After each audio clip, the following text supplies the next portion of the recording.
everyone! We have something pretty exciting for you today. We are doing a sea turtle nest excavation. My name is Ranger Annie. I'm Ranger Megan. And I'm Ranger Will. And we have a green sea turtle nest that was laid quite a bit ago on June 17th.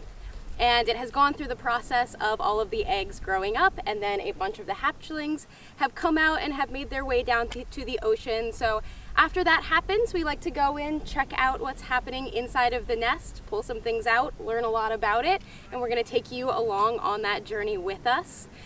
So if we wanted to just explain a little bit about what we're looking at here. So we have a little bit of a hole in the ground. What is that? So what you guys are seeing right now is what we call a depression. This is one of the first signs that we see that show us that this nest is either beginning to hatch or has hatched. So you see that low spot. All of the eggs are down underneath that low spot. And when those eggs begin to hatch, all of that surface area shrinks and then creates that low sinkhole. And so at this point, the nest is hatched about 6 days ago. Initially, and typically around day 5 to 6 we will excavate that nest to determine what is left inside, to ultimately see what the hatch and emergence success rates are for this particular nest site. And what about behind us here? We have this nice black fencing. What is that doing right now? Yes, so every single one of our sea turtle nests that are due to hatch, which ranges between about 50 to 55 days, we will install black silt fence around the nest to reduce artificial light to help better direct those hatchlings towards the ocean. And then in addition to that, we will also have volunteers at many of these nest sites due to hatch to aid those hatchlings into the water for a successful release. Awesome. So to get to the fun part, do you want to start digging up this nest? Sure. And I mentioned this is a green sea turtle nest, so we don't typically get as many green sea turtle nests in the Cape Hatteras National Seashore as we do loggerhead sea turtles. The majority of the nests that we do get, the majority of the mothers that come up are loggerhead sea turtle nests. Green sea turtles are a little bit different, so they lay their eggs deeper into the sand, so we will have to dig down quite a bit to get to these eggs. This nest was relocated by some of our rangers, so the mother turtle laid it pretty close to the high tide mark, which can end up damaging some of the eggs. It's not an ideal place for the nest to be laid. So we do know, because we relocated this nest, that there is 135 eggs in this nest. So we will see as we start to dig up some of these eggs what ended up happening to them. We relocated the nest farther up the beach, away from the high tide mark and closer to the dunes here. It's a little bit of a safer location for the sea turtle nest. Like I said, we have had some of the hatchlings make their way down to the ocean already. So the first set of hatchlings hatched out. Oh, look, there are some right there. So we do have some live hatchlings.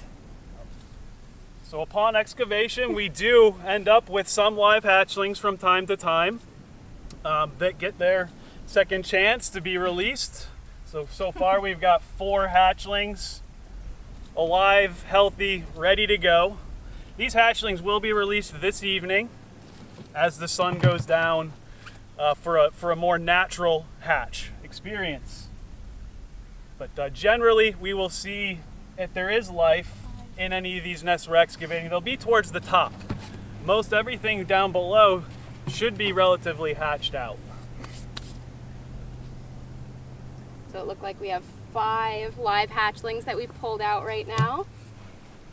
We do know that on August 12th, there was about 41 hatchlings that came out of this nest.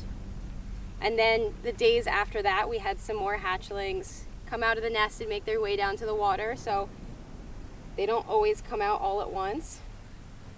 So what is this that you've just pulled out? Okay, so another item that we will often run into is unhatched eggs.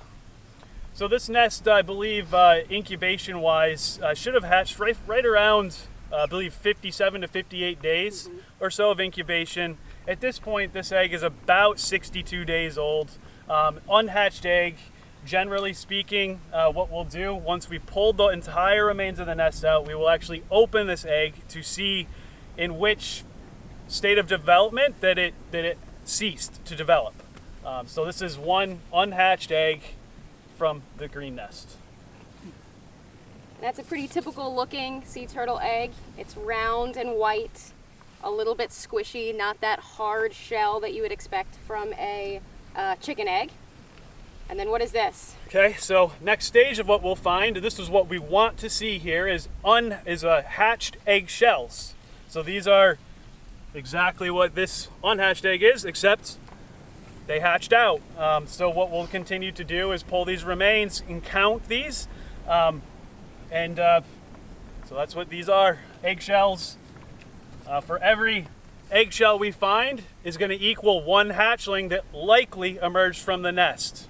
You guys will note there's a difference in egg color. So sometimes, depending upon in which stage these eggs cease development, can dictate the color of the egg. Generally, when we see off-colored eggs, that's a good indication that there's likely an egg that was completely undeveloped or ceased developing really early in stage. This one may not, but again, sometimes they differ in coloration and we don't always know why they differ. And looks like 5 unhatched. Oh, got another live hatchling here. Ready to go. 6 total. So why do the hatchlings tend to hatch out during the nighttime? It's a great question. So generally speaking, a sea turtle nest is going to hatch based off of differences in temperature. So while the days are very, very hot and humid, the evenings cool down, and so does the sand temperature. And what the hatchlings are going to be doing is cueing off of that change in temperature. It's not that they know it's nighttime. It's not that they know that the moon is full. They know that it is cooler out now, and therefore it's time to hatch. So there are some caveats to that. We could have really hot weather followed by rain squalls during the day. That can often trigger a hatch if a nest is ready to do so, and that basically is simulating nighttime. And that's another reason why we're checking nests every single day, multiple times throughout the day, in case we catch a hatch not at nighttime. And they're making their way down to the water, but we do know that there are some predators that they run into. It's a pretty hard life out there for these baby sea turtles. Here's another one. So one of the main predators that we see our sea turtles facing here on Cape Hatteras National Seashore are ghost crabs. So if you are out on our beaches at nighttime and you walk around, you almost certainly will see little crabs scurrying across the sand on the shore. Those are ghost crabs. They kind of blend into the sand, look a little bit like ghosts at nighttime. And they are one of the main predators of our baby sea turtles as they make their way down to the water. Other animals that will predate sea turtles, birds, although there are fewer of them at night. Animals like raccoons will dig up nests and eat the eggs. We have possum, we have feral cat. Once they hit the water, any fish that's bigger than them are also predators. And then the other, I'd say not predators, but when nests are laid in busy areas like villages, we do have a lot of pedestrian traffic on the beaches, and that's where the filter fence comes into play. We're trying to reduce that artificial light, therefore trying to reduce disorientation of hatchlings. What I mean by disorientation, basically, we want to lead them in the right path, straight to the water, and when they disorient, it's usually because of something. It's usually because of a brighter artificial light than the ambient light over top of the water. So we're also trying to educate the public on keeping lights out when possible, cleaning up after themselves on the beach, so that we can try to to minimize as many obstacles for those hatchlings to make it to the water. One thing you might not think about is big old holes on the beach. So turtles can get stuck in ruts from cars. That's why we ask that cars, one of the reasons we ask that cars are off the beach by 9 p.m. in areas that they're allowed to drive. Turtles can get stuck in those tire ruts and end up going the wrong direction. There's also big holes that people dig on the beach for fun that turtles, either the hatchling can fall into and get stuck, or the mama turtles coming up to lay their eggs every night. They can end up getting stuck in these giant holes as well. So we do ask that if you dig a big hole on the beach to just fill it in when you're done, when you head in for the day, and that can really help our turtles out. And as you were saying, Will, you can turn your lights off that are facing the beach. If you're walking on the beach at nighttime, if you're able to limit the light that you use, especially if you know you're around a turtle area, an active nest, or if there's a mother turtle that's coming up, that can really make a difference for our turtles as well.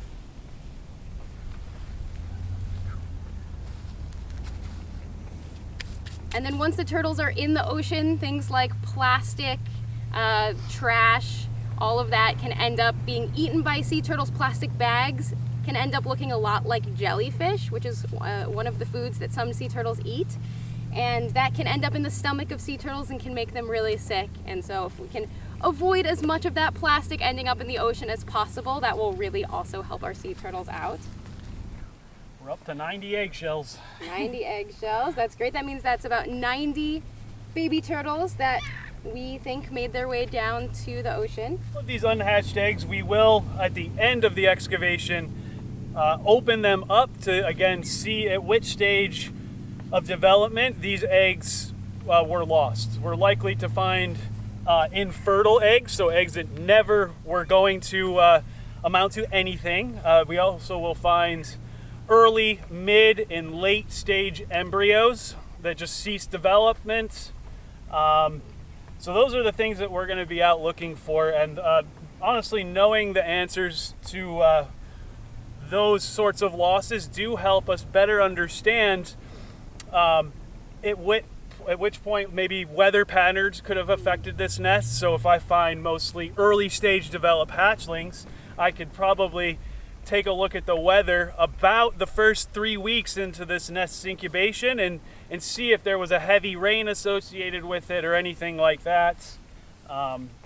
We also may find predated eggshells from ghost crabs. So ghost crabs do burrow into nests before they hatch and will scavenge on eggs. So those are the things that we're going to be looking out for here shortly. It looks like Megan got through most of the remains in the nest site, and now we're at this point just going to count everything and get some total tallies, and we'll be right back with you. All right, so they're going to count up all of those hatched out eggs, those eggs that we think were turtles that made their way down to the ocean. And it's natural to have these unhatched eggs as well. Just about every nest we look at are going to have unhatched eggs, as well as turtles that are still in the nest that hadn't made their way out of the nest yet. A lot of times the nest will hatch pretty much all at once, and they'll sort of use the momentum of each other to get out of the nest and make their way down. Sometimes turtles that hatch out a little bit later in the game will have just a little bit of trouble getting out of that nest. So those couple of turtles that we have in a nice cool place right now, those were turtles that most likely just had a little bit of trouble coming out of that nest.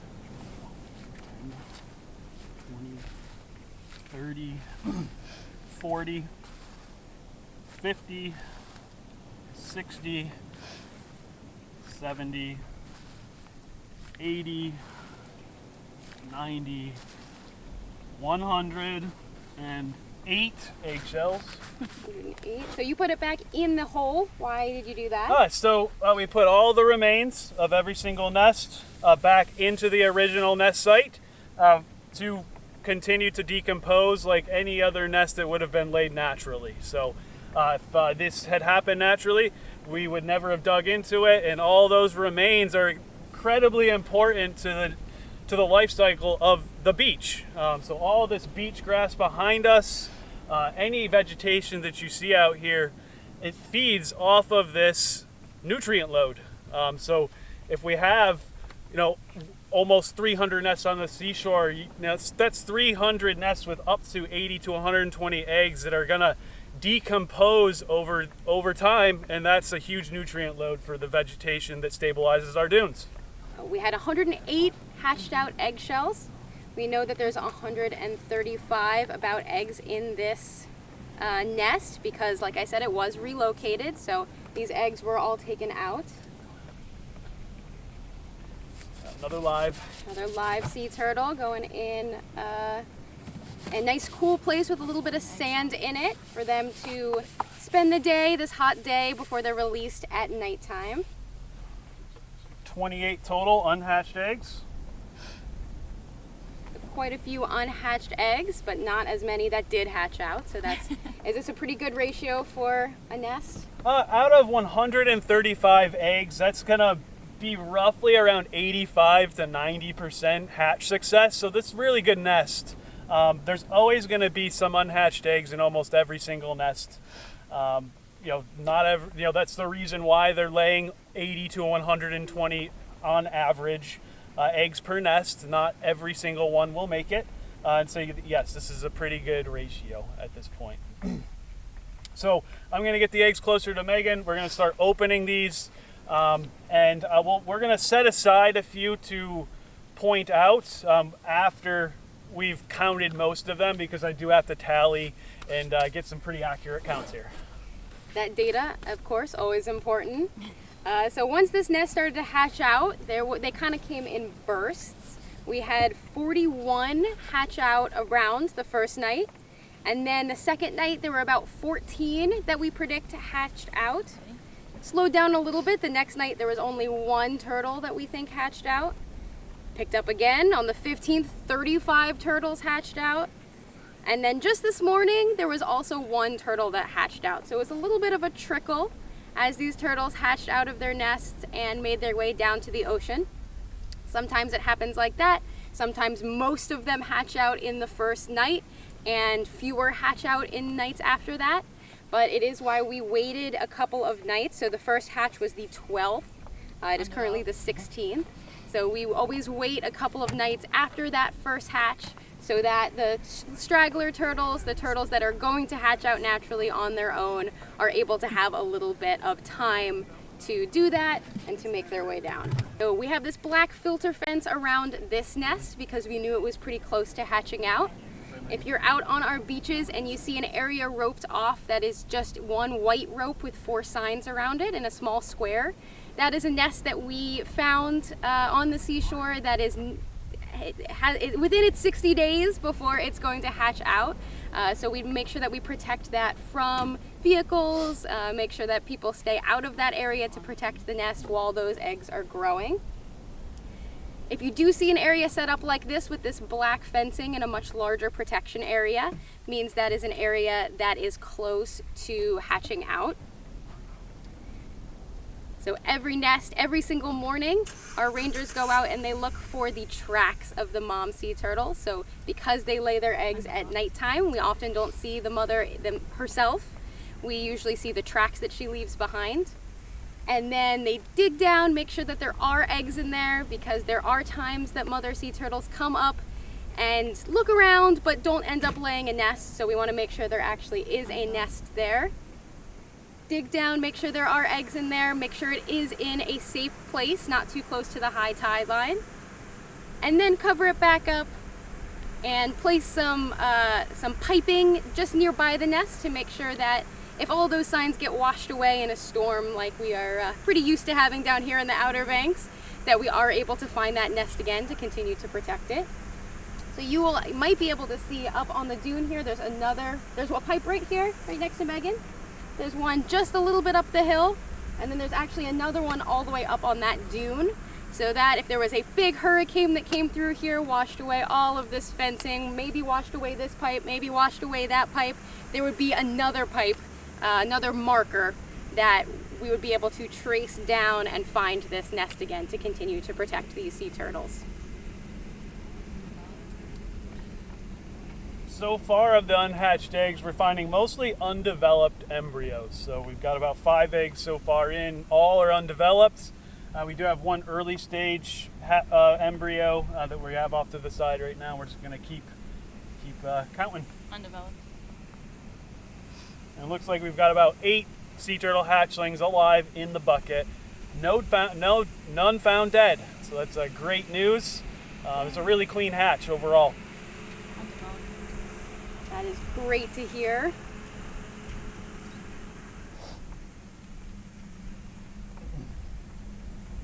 So all of this data is taken every year. We are able to compare the success rate from this year to the success rate from past years. As Will was saying, look at weather events, anything else that might have happened on the seashore. Think a little bit about how it affected our sea turtles and what we can learn from it and how we can improve in future years.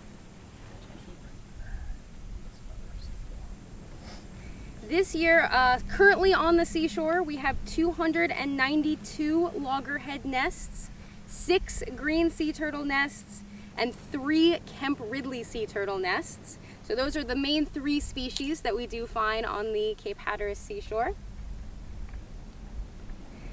Those have started hatching out. As we can see, this nest has hatched out. But we also still have the mother sea turtles coming up and laying eggs. So those nests will continue to hatch out August, September through October as well. About 2 months in their nests. So the ones that are being laid now will be in the ground for about 2 months. Although it does depend a little bit on temperature, and we're having a pretty hot day, at least today, a pretty hot summer.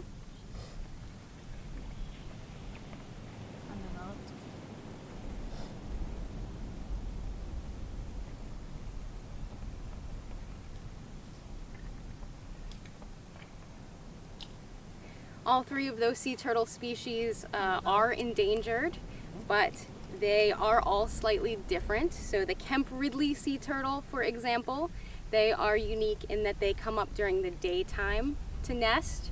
So while many of our precautions around sea turtles are related to them nesting at nighttime, we do occasionally have sea turtles nest during the day. So it is important to be careful out on the beach, even during the daytime when we wouldn't typically expect a turtle to be nesting, because you never know when you're going to get lucky and run into a Kemp Ridley sea turtle, hopefully not literally. Undeveloped.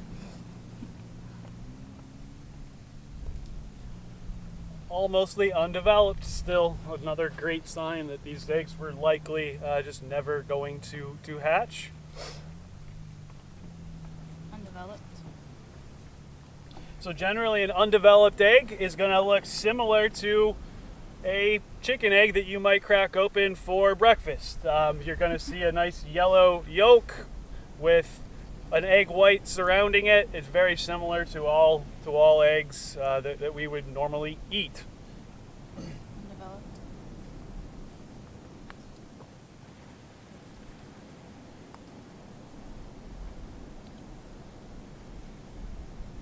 So pretty good news coming from this sea turtle nest with so many successful turtles hatching out, making their way down to the beach. Couple of hatchlings in the nest, and then most of these eggs that were undeveloped, that were unhatched are undeveloped, so these were never going to be baby sea turtles. And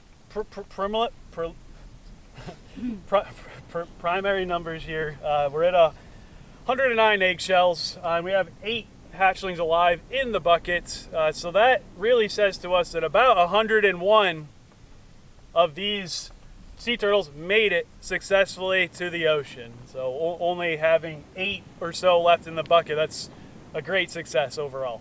The last one was undeveloped. Pretty excited about that. Like I mentioned, green sea turtles are endangered, so all of those turtles that are able to go down into the water, they still have a lot of challenges to face now that they are in the ocean. As Will was saying, anything bigger than them will eat them. Fish, birds will pull them out of the water, sharks when they get a little bit bigger. So they still have a lot of challenges to face, but that first hurdle of making it down the beach into the water, many of them seem to have been pretty successful at. This mama sea turtle did a pretty good job of laying pretty healthy eggs. I did mention that it did have to be relocated. It was a little too close to the high tide mark. Yep. So, Yeah, so generally speaking, we would relocate any nest that's laid at the high tide line or below the high tide line or within an area of beach where we have a trough. So we have a berm above the high tide line, followed by a low spot where water will generally get trapped, and then above that would be the dunes. So we will relocate nests if they are laid in a trough where we would expect flooding to be an issue. that's also how we knew how many eggs were in this nest. Typically, when our rangers dig down to look for a nest, they just look for the presence of eggs, and then they will keep those eggs where they were laid, so they don't necessarily know how many eggs are in that nest. So it tends to be a little bit more of a surprise in those nests that were not relocated, but we do have an idea of how many eggs were in this nest because of that. Looks like we're coming up on our last couple of eggs here.